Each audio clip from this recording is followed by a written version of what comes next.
The call came in just after midnight. Quiet, routine, almost forgettable. The kind of call that usually ends with nothing more than a short report and a slow drive back into the dark. A possible disturbance, one address, no additional details, no history attached. The patrol car rolled onto the street without lights or sirens, engine humming low, tires brushing against pavement still warm from the day. Houses lined both sides of the road, dark and silent, their windows like closed eyes. Most of the block was asleep, but one house near the end still had a faint glow behind thin curtains. The car stopped several houses away. The officers stepped out, the sound of boots on pavement sharper than expected in the still night air. From the sidewalk, the house looked ordinary. No broken windows, no raised voices, no visible movement. And yet something felt off. Not dangerous, not obvious, just wrong, in a way that only makes sense later, when it's already too late to change anything. Welcome to Dark Patrol Stories. If you're watching this late at night, you're exactly where you should be. Take a moment to tell us where you're watching from, then settle in, because this story doesn't rush, and it doesn't let go easily. The officer stood at the edge of the driveway, longer than necessary, scanning the front of the house, listening. The porch light flickered softly, buzzing like an insect trapped in glass. The yard was unkempt, grass uneven, small patches of dirt exposed near the walkway. He checked the windows, curtains drawn, but not tightly. He knocked once, firm and controlled, then waited. No response. He knocked again, louder this time, the sound echoing down the empty street. Still nothing. He reached for the handle and felt it turn easily in his hand. Unlocked. That detail stayed with him.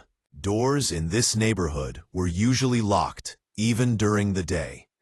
He pushed the door open slowly, announcing his presence in a calm, professional tone. The hinges creaked as if they hadn't been used in a long time. Inside, the air was stale, heavy, carrying the faint smell of dust and old fabric. The living room was dimly lit by a single lamp, casting long shadows across outdated furniture, arranged with deliberate symmetry. Everything was clean, too clean. No personal clutter, no signs of daily life. Framed photographs lined the walls, families smiling in moments frozen years ago. The officer stepped inside, and the door closed behind him with a soft click that sounded final in the quiet space. He paused, listening. Nothing answered him. No footsteps, no voices, no movement of any kind.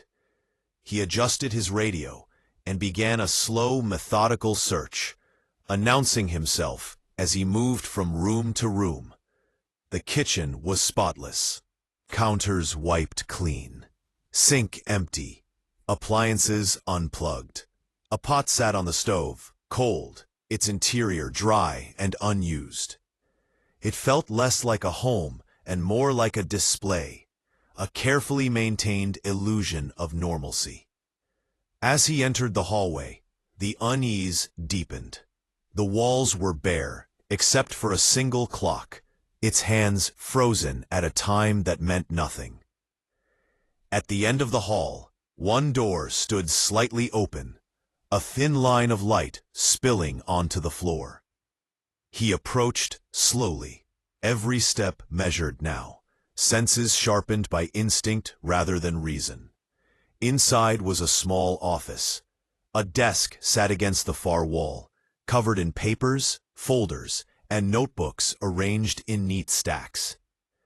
Maps were pinned to the walls, marked with lines, circles, and handwritten notes. Times were written in the margins, locations underlined and crossed out. He stepped closer, scanning the details. The realization came gradually, settling in his chest, like a weight. These weren't random places. They were patrol routes, shift schedules, response windows. His patrol routes. He flicked through one of the notebooks, pages filled with careful handwriting, observations, patterns, notes about movement and timing. Nothing explicitly threatening, nothing illegal on its own. But taken together, it painted a picture of attention that went far beyond curiosity.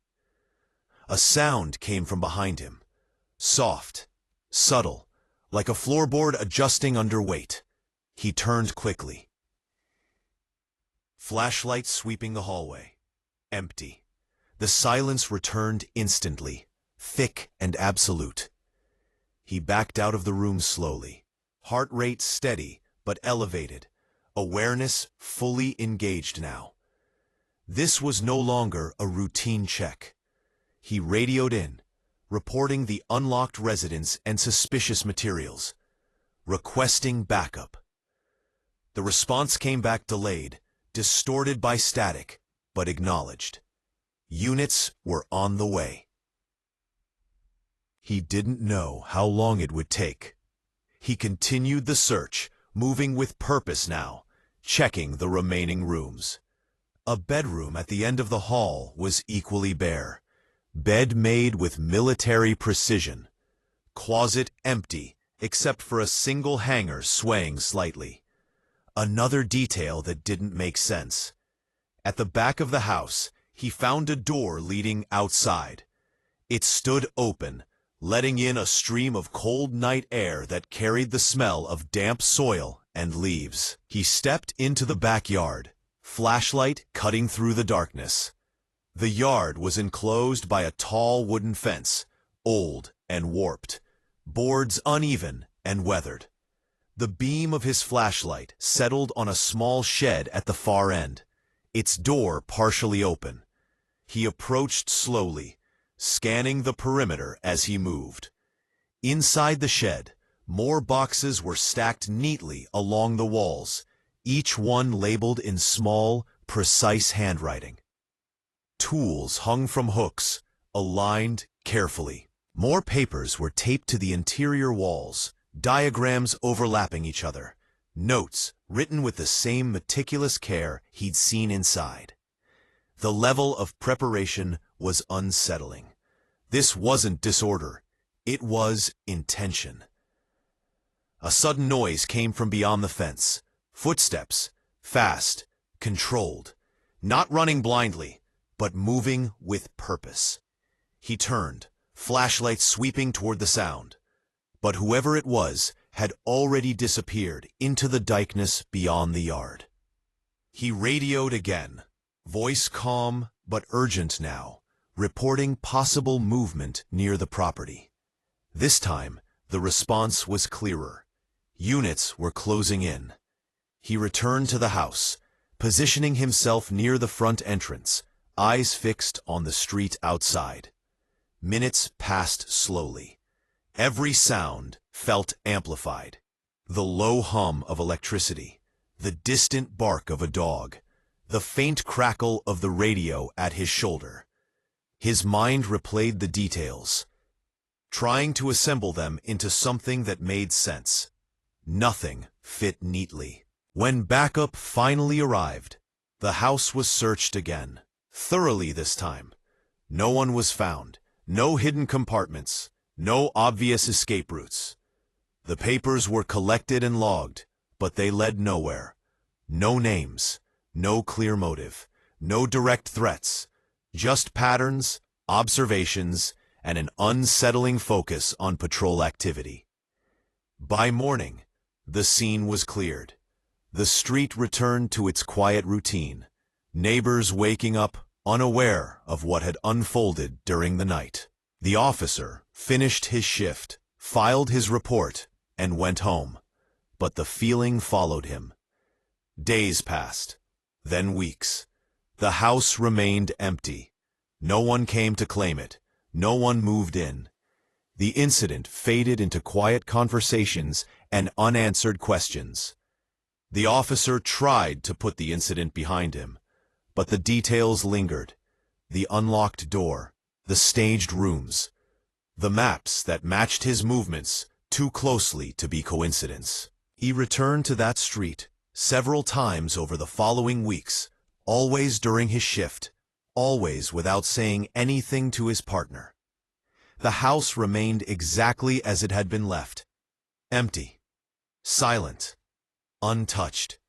No new lights, no signs of activity. Eventually, the report stopped mentioning it altogether. It became just another address, another line in a system filled with forgotten calls. Then another call came in. Different street. Same time of night. Possible disturbance. No additional details. Another routine dispatch. This time, a different patrol unit responded. The officer didn't hear about it until later, when quiet conversations began circulating between shifts. The second house had been unlocked, too. Clean. Prepared. No signs of forced entry. No suspect located. The responding officer described the same feeling. Not fear, not danger, just the sense that something wasn't right. Over the next several months, the pattern repeated. Always late at night. Always vague calls. Always houses that looked normal from the outside and staged on the inside. Sometimes there were papers. Sometimes there weren't. Sometimes there were signs someone had just left moments before. Other times, it felt like the place had been waiting for days. The calls were spread out enough that no one could definitively connect them. Different neighborhoods, different patrol units, different officers. Nothing illegal ever surfaced. No crime that could be charged. No suspect to pursue. The original house was eventually demolished. No official explanation was given. The records were inconsistent, as if the property itself had slipped through the cracks of bureaucracy. The lot was left vacant, grass growing unevenly, weeds pushing through the soil. Patrol cars passed it nightly, slowing instinctively, headlights washing over the empty space. Nothing ever happened there again. Years passed. The calls stopped completely. New officers joined the force. Old ones retired or transferred. The story faded into rumor, then into nothing at all. Files were archived, reports buried beneath newer incidents, newer priorities. The city moved on, as cities always do. One night, long after the pattern had ended, a patrol car rolled slowly through a quiet neighborhood on the edge of town. The officer inside was new, still learning the rhythms of night shifts, still trusting that routine meant safety. The call came in quietly. Possible disturbance. One address. No further details. The street was dark. The houses slept. One porch light flickered faintly near the end of the block. The officer parked several houses away and stepped out, the sound of boots on pavement echoing softly. From the sidewalk, the house looked ordinary. No broken windows, no noise, no visible movement. He felt the same pause, the same instinctive hesitation, though he couldn't have explained why. He knocked. No answer. He tried the handle. Unlocked. Inside, the house was clean, staged, empty. No personal items, no clutter.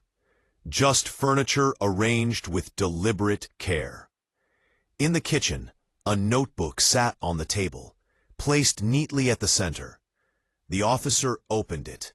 Inside, only one sentence was written, repeated over and over in careful handwriting. They always arrive the same way. He felt a chill run through him that had nothing to do with the temperature. Backup arrived quickly this time. The house was searched. No one was found. The notebook was logged and added to a growing collection of unexplained materials that led nowhere. No suspects, no clear connection to anything criminal. The incident was written off as another odd but harmless call. The calls never came again. Years later, an old patrol officer drove past an empty lot during a late shift. The grass was tall. The streetlight above it flickered intermittently. For a brief moment, he thought he saw movement near the ground, a faint glimmer of light. Then it was gone. He slowed the car, scanned the area, then continued on. Nothing followed him. Nothing ever does. Some patterns don't end with answers. Some stories don't resolve cleanly. They simply stop, leaving behind quiet spaces and unanswered questions. And on nights when the streets are empty and the calls come in routine and forgettable, officers still trust their instincts when something feels wrong, even if they can't explain why. Because not every presence needs to be seen to leave its mark, and not every story wants to be understood.